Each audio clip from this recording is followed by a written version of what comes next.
దేవుడు ప్రభువైన క్రీస్తు వారు మన పక్షముగా ఉన్నారు కదా.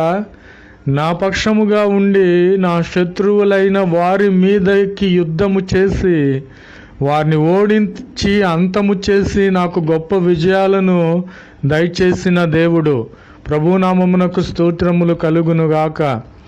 నేను ఎప్పుడైతే మనుషులను ఆశ్రయించక, అధికారులను ఆశ్రయించక, రాజకీయ నాయకుల వైపు నేను చూడక, వారిని ఆశ్రయించక, ప్రభువైన క్రీస్తు వారినే నేను ఎప్పుడైతే ఆశ్రయించి ఉన్నానో, ఆయన నా పక్షముగా ఉండి నా శత్రువులైన వారి మీద యుద్ధములు జరిగించి పరాక్రమము కలిగిన యుద్ధ వీరునిగా ప్రభువైన క్రీస్తు వారు శత్రువుల మీద పడి వారిని అంతము చేసి కూల్చి వారు సిగ్గునొంది అవమానము నొందేటట్లుగా చేసిన దేవుడు.